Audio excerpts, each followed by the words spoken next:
बच्चों 30 दिन 30 test paper.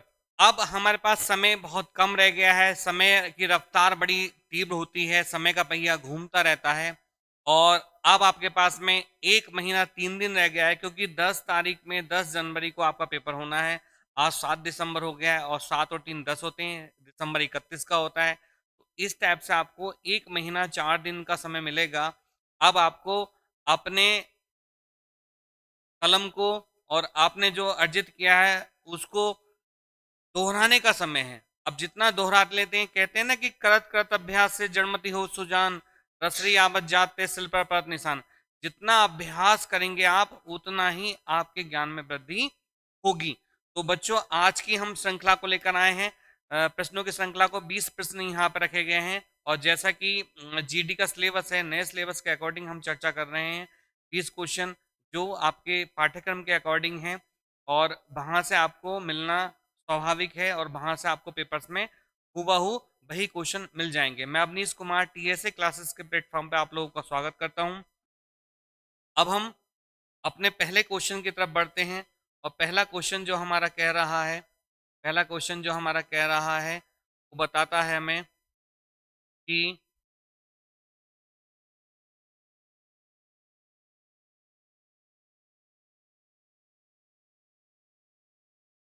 क्या बताता है पहला क्वेश्चन कि दंत से उच्चारित वर्ण है, दंत से उच्चारित वर्ण है। तो आपको यहाँ बताना है ता वर्ग, पा वर्ग, चा वर्ग और पा वर्ग। तो मैं आपको यहाँ पर बता दूं दंत क्या होता है, तालु क्या होता है, मूर्धा में हमने आपको अपने चैनल्स की वीडियो पर जहाँ वर्णमाला हमने बताई थी वहां पर उसको विधिवत्ता से हमने एक्सप्लेन कर रखा है। फिर भी मैं आपको बता रहा हूँ। देखो, हमारे कुछ वर्ग होते हैं।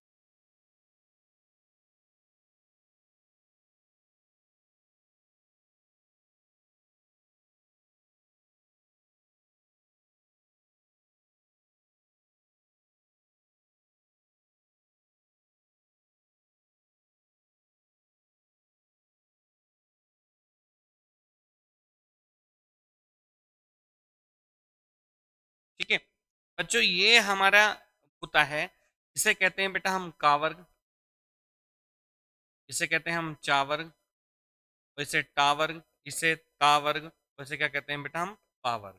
ठीक है, इन सबको हम कहते हैं ये का वर्ग है पूरा, ये चा वर्ग है, टा वर्ग है, ता वर्ग है और पा वर्ग है। इसको याद करने का जो फॉर्मूला होता है वो हमने बता रखा है आपको।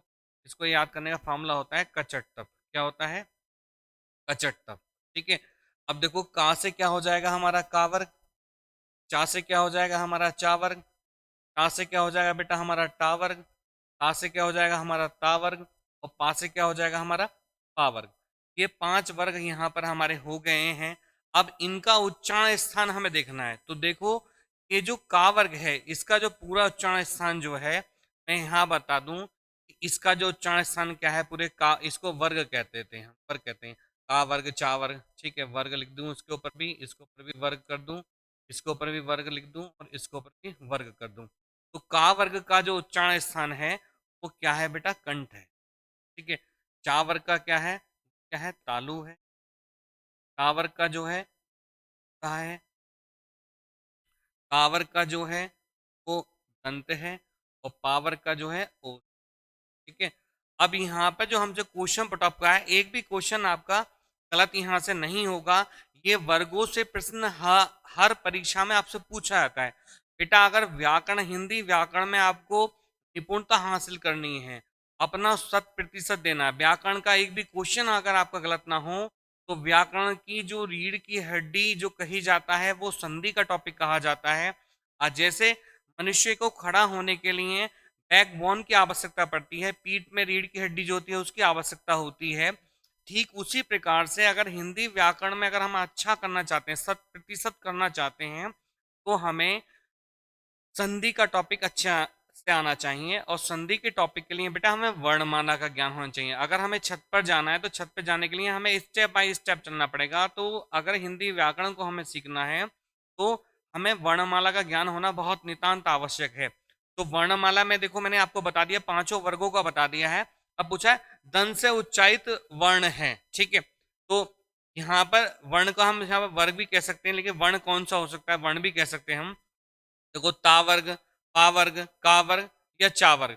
तो देखो दंत से उच्चारित वर्ण कौन सा है हमारा, ठीक है, दंत से उच्चारित वर्ण कौन सा है हमारा, तो ता वर्ग जो है हमारा, ता वर्ग कहां से आता है हमारा, दंत से आता है। ता वर्ग कहां से आता है हमारा, ये दंत से आता है।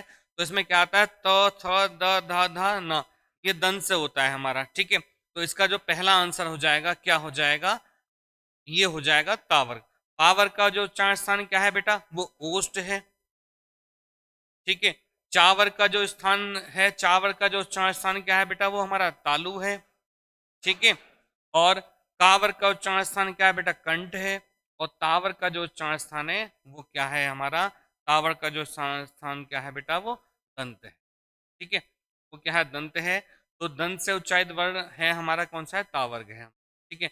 यहाँ वर्ग नहीं है, वर्ग है, तो शुद्ध ये थोड़ा ध्यान है, यहाँ पर क्या है आपका, वर्ग है, ठीक है। तो यहाँ पर जो सही आंसर हो जाता है इसका कौन सा हो जाता है हमारा, ये हो जाता है। दूसरे प्रश्न की तरफ हम बढ़ते हैं, दूसरा प्रश्न देखते हैं हम, ठीक है। अब यहाँ पूछा है कि चा वर्ण का उच्चारण स्थान क्या है, चा वर्ण का उच्चारण स्थान क्या है। तो देखो विकल्प दे रखा है, ए तालव्य, बी दंत है, सी मूर्धन्य है, और डी कंठ है, ठीक है, या है कंठ है, ठीक है। तो देखो अभी हमने बात की थी, कावर का उच्चारण स्थान क्या होता है हमारा, कावर का उच्चारण स्थान क्या, कंठ है, ठीक है। और चावर का उच्चारण स्थान क्या है, तालु है। टावर का उच्चारण स्थान क्या है, मूर्धा है। तावर का उच्चारण स्थान क्या है हमारा, दंत है। और पावर का उच्चारण स्थान क्या है, ओष्ठ है। तो देखो मैं एक बार फिर लिख देता हूं यहाँ पर, कावर्ग का उच्चारण स्थान क्या है बेटा, कंठ है। चावर्ग का क्या है, तालु है। टावर्ग का क्या है बेटा हमारा, है। कावर्ग का हमारा उच्चारण स्थान क्या है हमारा, कावर का उच्चारण स्थान क्या है बेटा हमारा, दंत है।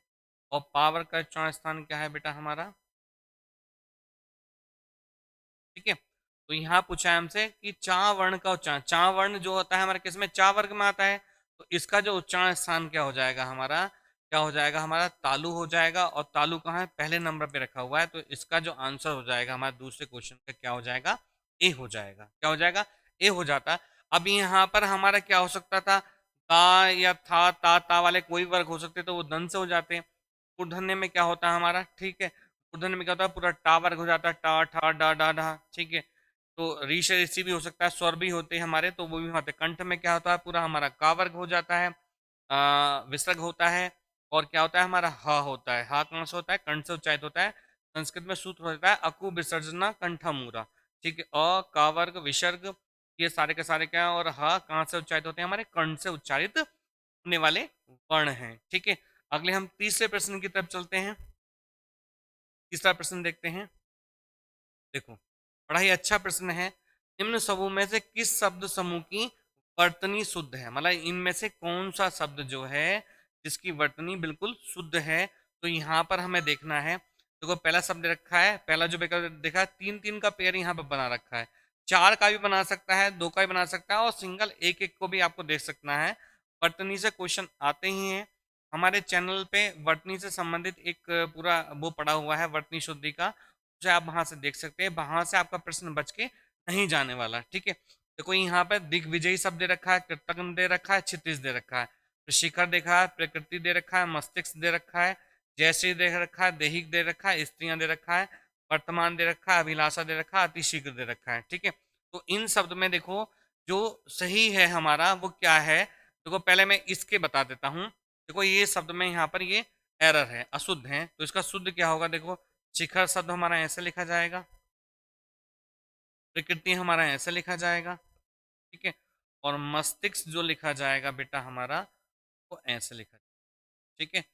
ये वाला हमारा ठीक हो गया। फिर यहाँ पे हम बात करें इसकी, तो देखो जय श्री जो सब लिखा जाएगा बेटा हमारा, जय श्री जो लिखा जाएगा, देखो सी वाले की जय श्री ऐसे लिखा जाएगा, ठीक है, जय श्री। फिर दैहिक शब्द है, ठीक है, दैहिक शब्द ऐसे लिखा जाएगा, ठीक है, दो मात्रा आती है ऐ की। स्त्रियां शब्द जो लिखा जाएगा तो फिर ऐसे लिखा जाएगा, यहाँ चंद्र बिंदु का प्रयोग होगा, ठीक है। वर्तमान शब्द देखो डी वाले में अगर हम देखें तो देखो वर्तमान बिल्कुल सही लिखा हुआ है, इसमें कोई परिवर्तन नहीं है। अभिलाषा शब्द में अशुद्धि है, अभिलाषा की जो शुद्ध वर्तनी होगी वो ये होगी, ठीक है। और अति शीघ्र का जो शुद्ध रूप होगा वो ये होगा, अति शीघ्र, ठीक है। अब हम इसका देख लेते हैं। ये हमारे बिल्कुल तो सही है यहाँ पर हमारे, ठीक है। ये हमारे सही है, तो तीनों को हमने देख लिया। ये वाला विकल्प हमारा बिल्कुल शुद्ध है। दिग्विजय, कृतघ्न और क्षितिज, यही हमसे पूछा था कि किस शब्द समूह की वर्तनी शुद्ध है। तो यहाँ पर हमें बड़ी ही बारीकी से और इत्मीनान के साथ में हमें ध्यान रखना है। जो वर्तनी है, इसे हिंदी में तो वर्तनी कहते हैं, उर्दू में इसे हिज्जे के नाम से जान जाता है, और अंग्रेजी में बेटा इसे क्या कहते हैं, स्पेलिंग कहते हैं। क्या कहते हैं, स्पेलिंग कहते हैं। तो ये टॉपिक है, ये बड़ा ही आपकी चीज को हिज्जे मिला मिला कर भी उसको पढ़ सकते हैं। छोटे बच्चे भी अगर कोई नहीं समझ में आ रहा है तो वो हिज्जे मिला मिला कर दे देगा, कल कल, चला चल, टाला टल, नाला नल, उन सबको हिज्जे हिज्जे मिला मिला कर बच्चा पढ़ लेता है, ठीक है। तो आपको भी ऐसे का कोई शब्द कठिनता लग रही है, क्लिष्टता लग रही है, तो आप भी उसको वैसे कर सकते हैं। नेक्स्ट हम चौथे प्रश्न की तरफ बढ़ते हैं। चौथा प्रश्न क्या कह रहा है, हिंदी स्वरों का वर्गीकरण जब जीभ के भाग के आधार पर किया जाता है तो निम्नलिखित में से कौन सा भेद इसके अंतर्गत नहीं आएगा। कौन सा भेद इसके अंतर्गत नहीं आएगा, तो देखो ध्यान रखना है। अग्रस्वर आता है, ठीक है, मध्य स्वर विकल्प रखा है, पश्च स्वर रखा हुआ है, और विवश स्वर रखा हुआ है, ठीक है। तो यहाँ पर अग्रस्वर, पश्च स्वर, मध्य स्वर और विवश स्वर रखा हुआ है। तो यहाँ पर अग्रस्वर में जो हमारे रहते हैं, क्योंकि जीवा के उत्थापित भाग के आधार पर, जीवा के जब मैंने वहां पे स्वरों का वर्गीकरण किया है तो आपने देखा है कि जीवा के उत्थापित भाग के आधार पर स्वर तीन प्रकार के होते हैं। अग्रस्वर, ठीक है, फिर होता है केंद्रीय या मध्य स्वर, और तीसरा होता है बेटा पश्च स्वर। तो अग्र स्वर में हमारा क्या आता है, ई, छोटी बड़ी, ए और ऐ आता है, ठीक है। केंद्रीय मध्य स्वर में क्या आता है, इसको मध्य स्वर का दूसरा नाम क्या है, केंद्रीय स्वर भी है। क्या नाम है बेटा, केंद्रीय स्वर भी है। इसमें क्या आता है, छोटा आ आता है केवल, ठीक है। और पश्च स्वर में क्या आता है हमारा, पश्च मतलब पिछला वाला भाग। जैसे सपोज करो ये हमारा जैसे हमारे ये इस मार्कर की बात करें तो इसका अग्र भाग है, ये इसका पश्च भाग है, और ये बीच का क्या मध्य भाग है। ऐसे ही अगर हम जीवा की बात करें तो जीवा का जैसे आपके दांत में अमरूद का बीज अटक जाए तो जीवा हमारी वहीं पर रहती है, तो जो चोंच उसको आए निकालने के लिए प्रयास करती रहती है वो क्या होता है, अग्र वाला भाग होता है, ठीक है। बीच में लचीलापन रहेगा तो वो बीच वाला मध्य भाग या केंद्रीय भाग कहलाएगा, और सबसे पीछे जो जुड़ा हुआ है वो क्या कहलाएगा बेटा, हमारा पश्च भाग कहलाएगा। क्या कहलाएगा बच्चों, पश्च भाग कहलाएगा मेरे बच्चों। तो यहाँ पर आप देखो अग्रस्वर, केंद्रीय स्वर, मध्य स्वर की बात कर लिए। पश्च स्वर में हमारे जो आते हैं वो कौन कौन सा आता है, एक तो बड़ा आता है, छोटा ऊ आता है, बड़ा ऊ आता है, ओ आता है, और औ आता है, ठीक है। और यहाँ पर क्या आ गया, हमारा अ आ गया। टोटल जो स्वर होते हैं हमारे, टोटल जो स्वर होते हैं, स्वर जो होते हैं बेटा, स्वर जो होते हैं हमारे, स्वर जो हैं हमारे कितने हैं, 11 स्वर हैं, ठीक है। लेकिन अगर हम बात करें तो देखो चार ये हो गए हमारे, ठीक है, एक वो हो गया, ठीक है, एक, सॉरी, एक हमारा बेटा ये हो गया, चार और एक पांच, और ये देखो एक दो तीन चार पांच ये हो गए, ठीक है। टोटल कितना हो गया हमारा, 10 हो गया।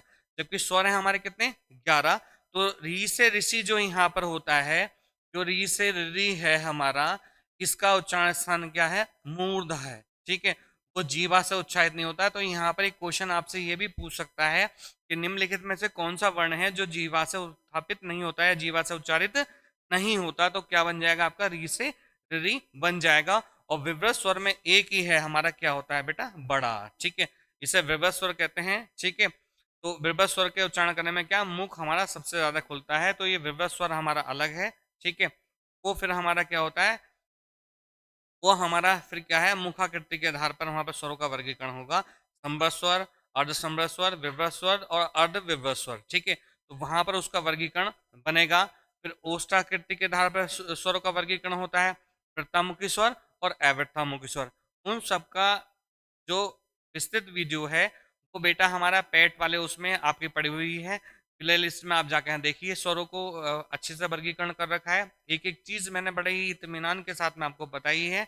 तो आप जो है संज्ञान लेने के लिए, किस चीज को समझने के लिए, उसका स्पष्टीकरण जानने के लिए आप वहां से वीडियो का भी वहां पर देख सकते हैं। चीज़ों को आप नोट डाउन कर सकते हैं और इससे बाहर प्रश्न बिल्कुल नहीं आने हैं। ठीक है, अगले हम 5वें प्रश्न की तरफ चलते हैं। 5वां प्रश्न हमारा क्या कह रहा है उसको भी देख लेते हैं थोड़ा सा। देखो, वे अव्ययकारी शब्द जो दो शब्दों या वाक्य अथवा वाक्य खंडों को जोड़ते हैं कहलाते हैं। ठीक है, तो दो क्या कहलाते हैं? देखो, यहाँ पर एक टॉपिक बनता है हमारा अव्यय। क्या बनता है हमारा? अव्यय। एक टॉपिक होता है अव्यय। इसे संस्कृत में कहा जाता है, इसकी परिभाषा कहती है ना व्ययति इति अव्ययम। ना व्ययति इति अव्ययम, अर्थात व्याकरण में अव्यय ऐसे शब्दों को कहा गया है जिनका लिंग वचन आदि के कारण में कोई रूप परिवर्तन नहीं होता है जिनमें। ठीक है, जैसे किंतु, परंतु, यद्यपि, तथापि, इसलिए, कटाकट, कटाकट, फटाफट, खुल्लम खुल्ला आदि बहुत सारे शब्द यहाँ पर होते हैं। और अव्यय हमारे 4 प्रकार के होते हैं। अव्यय कितने प्रकार के होते हैं? 4 प्रकार के होते हैं। क्रिया विशेषण अव्यय, समुच्चय बोधक अव्यय, संबंध बोधक अव्यय और विस्मयादि बोधक अव्यय। ठीक है, 4 होते हैं हमारे अव्यय। मैं यहाँ पर ही आपको बता दूं। ठीक है, पहला क्रिया विशेषण अव्यय, क्रिया विशेषण अव्यय। दूसरा समुच्चय बोधक, या इसे हम योजक अव्यय भी कह सकते हैं। तीसरा होता है हमारा संबंध बोधक अव्यय, संबंध बोधक अव्यय। और चौथा होता है बेटा हमारा विस्मयादि बोधक अव्यय, विस्मयादि बोधक अव्यय, विस्मयादि बोधक अव्यय।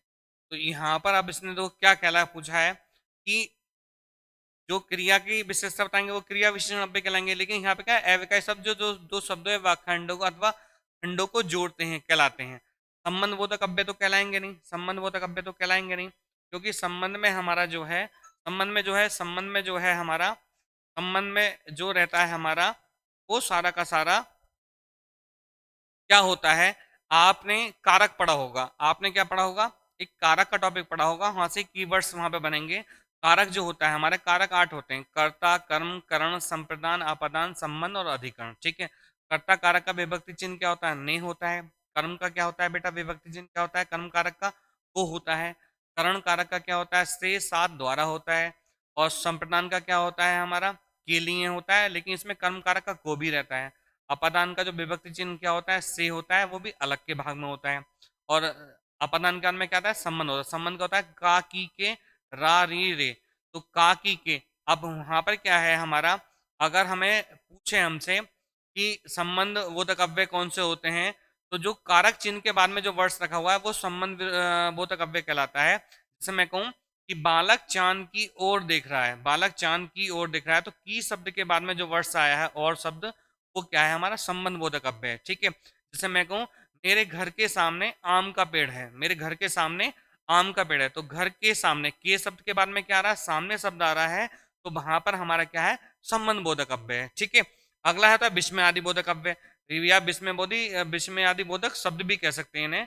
तो ये जो होंगे आश्चर्य या शोक या हर्ष, शोक, लज्जा, ऐसे भावों को इंगित करेगा। जैसे कहो हाय, चिन्ह लगेगा विस्मय आदि, बड़ा जुल्म हो गया, तो ये विस्मय आदि बोधक अव्यय हो गया। अगला है क्रिया विशेषण अव्यय। क्रिया विशेषण अव्यय में हो सकता है क्रिया की विशेषता बताएगा। ठीक है, राम बहुत धीरे धीरे बोलते हैं, तो कैसे बोलते हैं? तो यहाँ पर क्रिया की विशेषता बताई जा रही है, धीरे धीरे बोलना क्रिया है, क्रिया की विशेषता क्या है? धीरे धीरे। ठीक है, तो यहाँ पे क्या बन जाएगा हमारा? वो क्रिया विशेषण अव्यय बन जाएगा। और समुच्चय बोधक अव्यय जो होते हैं हमारे, समुच्चय बोधक जो अव्यय होते हैं वो बेटा कंजक्शन का काम करते हैं। तो और हो गया, तथा हो गया, इसलिए हो गया, तो ये जो हमारा आंसर बनेगा, वाक्य खंडों को जोड़ते हैं, वो क्या कहलाते हैं बेटा? हमारे समुच्चय बोधक अव्यय कहलाते हैं। जैसे हमारा और हो गया, ठीक है, तथा हो गया, ठीक है, और इसलिए हो गया, ये सारे के सारे वर्ड्स क्या हो गए हमारे? समुच्चय बोधक या योजक अव्यय कहलाएंगे। ठीक है, तो इसका जो क्वेश्चन का आंसर है हमारा, वो क्या हो जाएगा? डी हो जाएगा। क्या हो जाएगा? डी हो जाएगा। बड़े ही इत्मीनान के साथ में और अच्छे से मैं यहाँ पर आपको बता रहा हूँ, और आशा करता हूँ आपको ये चीज़ जानकारी भी अच्छी लग रही होगी। वीडियो अगर अच्छी लग रही हो और अच्छा ज्ञानवर्धक है, तो मेरा वीडियो बनाने का जो उद्देश्य है वो सार्थक होना चाहिए, क्योंकि मेरा आईना जो है आप लोग हो बच्चों। मेरा आईना क्या है? आप हो। आप इसको ज़्यादा से ज़्यादा लोगों तक पहुँचाएं, और जो लोग वंचित हैं, जो अच्छे ज्ञान से वंचित हैं, उन लोगों तक भी ये संदेश हमारी वीडियो का पहुंचना चाहिए, उन लोगों का भी भला होना चाहिए, क्योंकि कहते हैं कि कर भला तो हो भला। अगर आपका भला हो रहा है तो दूसरे लोगों का भी भला होना चाहिए। ठीक है, अगला है हमारा छठा प्रश्न, देखते हैं हम। छठा प्रश्न देखते हैं। छठा प्रश्न क्या कह रहा है कि स्पर्श घोष महाप्राण और ओष्ठ व्यंजन ध्वनि है। ठीक है, तो हमें घोष घोष बताना है, घोष क्या होता है। ठीक है, तो हम ये बात करें यहाँ पर वर्गों की, हम बात करें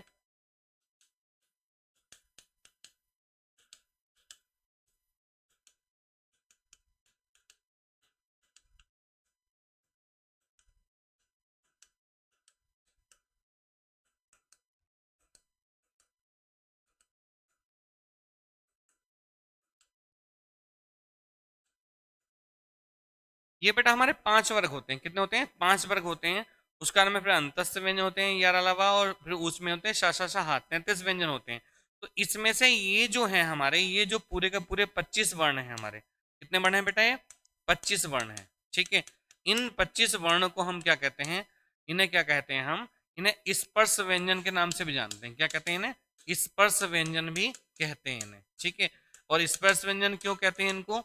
क्योंकि जब इनका हम उच्चारण करते हैं तो फेफड़ों के द्वारा वायु जब बाहर निकल कर आती है तो वो मुख के या जो हमारे बॉडी के जो पार्ट्स हैं, जो मुख विवर के अंतर्गत, उनमें किसी न किसी को छूते हुए स्पर्श करते हुए आते हैं। जैसे स्पर्श करना, टच करना। ठीक है, छूते हुए आते हैं।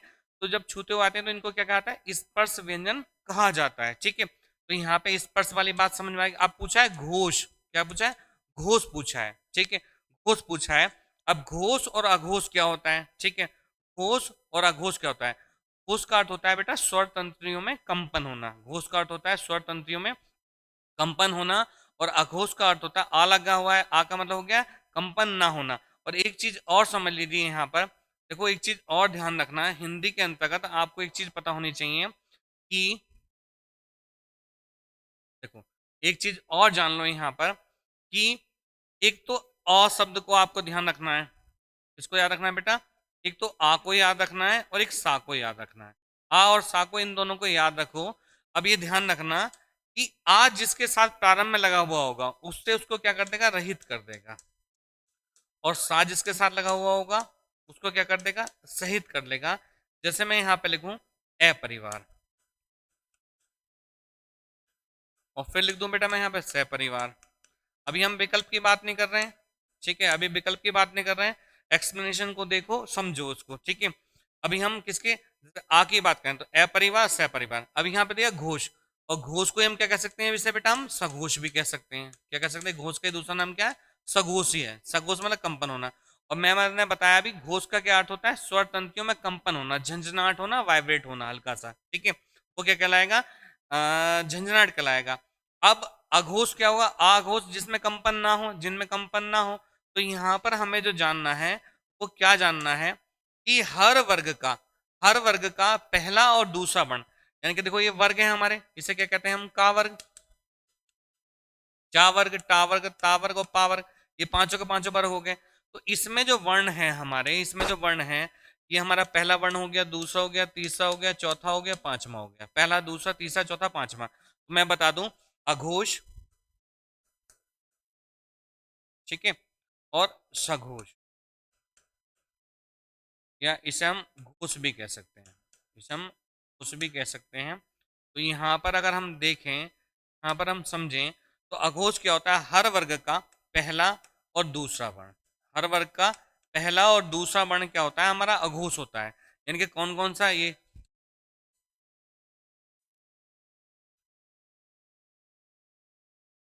क्या होता है? हमारा अघोष होता है। ठीक है, और अगर हम सघोष की बात करें, अगर हम सघोष की बात करें तो ये तीसरा, चौथा, पांचवा वर्ण, तीसरा, चौथा, पांचवा वर्ण, तीसरा, चौथा, पांचवा वर्ण, ये क्या होता है? हमारा सघोष होता है। यानी कि इनके उच्चारण करने में क्या होगा? स्वर तंत्रियों में कंपन होगा। जैसे मैं कहूँ क ख च छ ट ठ त थ प फ। अब देखो उसको देखो ग घ अंग च छ ज य झ झ य ट ठ ड ढ टाठा मैंने ड ढ ण, हल्का सा कंपन होना है, वाइब्रेट हो रहा है। अगर आप सोचो कि मोहब्बतें वाला शाहरुख खान आ जाएगा और वायलिन में जाएगा तो इतना कंपन नहीं होगा, हल्का सा आप महसूस कर सकते हैं। चा वर्ग में और टा वर्ग में सबसे ज्यादा कंपन दिखाई देता है। देखो आपका जब पड़ा चा छा तो नहीं लगा, जा झा या टा ठा डा ढा ड़ा लग रहा है वहां पर, तो वहां पर हल्का सा कंपन आप खुद उसका प्रोनाउंसिएशन करके उच्चारण करके आप उसको देख सकते हो, वहां कंपन आपको दिखाई देगा। अब दूसरी बात इसने क्या रख दी यहाँ पर, उसकी बात करनी, फिर कर दिया ना महाप्राण। महाप्राण क्या होता है, यहाँ पर जो चीज है महाप्राण जो है हमारा वो क्या है, महाप्राण हमारा जो है हमारा महाप्राण जो होते हैं हमारे दो होते हैं, अल्पप्राण और महाप्राण। अल्पप्राण वो होते हैं जिन वर्णों को उच्चारण करने में हमें कम बलाघात लगाना पड़ा, यानी कि कम ताकत लगानी पड़े, वो क्या होंगे, अल्पप्राण होंगे। और जिन वर्णों को उच्चारण करने में हमें ज्यादा से ताकत लगानी पड़ेगी वो क्या होंगे, हमारे महाप्राण वर्ण होंगे। क्या होंगे बेटा, महाप्राण वर्ण होंगे। तो अल्पप्राण में क्या होता है, देखो अल्पप्राण को जानो, अल्पप्राण क्या होता है इसको भी देखो अभी, अल्पप्राण क्या होता है।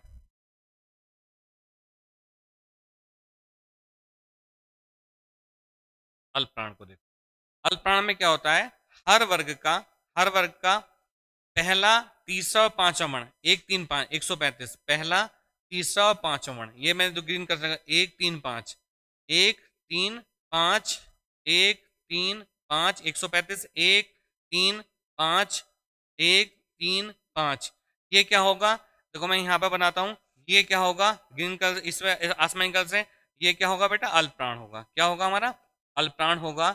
और अगर मैं यहाँ पे दूसरे उसकी बात करूं, महाप्राण की बात करूं, अगर अगर मैं महाप्राण की बात करूं तो महाप्राण में क्या होगा, हर वर्ग का दूसरा और चौथा वर्ण, दूसरा और चौथा वर्ण क्या होगा, दूसरा और चौथा वर्ण क्या होगा, मैं यहाँ पे इससे कर देता हूँ, दूसरा और चौथा वर्ण, सॉरी तीसरा हो गया है, दूसरा और चौथा वर्ण, दूसरा और चौथा वर्ण, ये मैं पहला कर रहा हूँ यहाँ पर, तो क्या होगा, कहा है यहाँ पर लिखा है, ये पहला है हमारा, तो क्या होगा, दूसरा और चौथा वर्ण, दूसरा और चौथा वर्ण, दूसरा और चौथा वर्ण, दूसरा और चौथा वर्ण, दूसरा और चौथा वर्ण, ये क्या हो जाएगा, दूसरा और चौथा वर्ण, यानी कि महाप्राण जो बनेगा हमारा, महाप्राण जो होगा वो क्या होगा, हर वर्ग का दूसरा और चौथा वर्ण, दूसरा चौथा वर्ण क्या हो गया, 24 हो गया।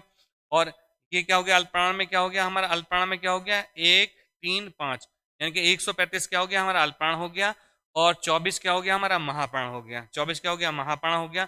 तो सूत्र बन गया 135 अल्पप्राण, 24 क्या बन गया हमारा, महाप्राण बन गया। ठीक है, अगर हम यहाँ पर देखें इसको, अगर हम इसको और अच्छे से समझें यहाँ पर, तो अब यहाँ पर ये हमारा घोष अघोष, अब यहाँ पर ओष्ठ की बात और कर रहा है, ओष्ठ की और बात कर रहा है।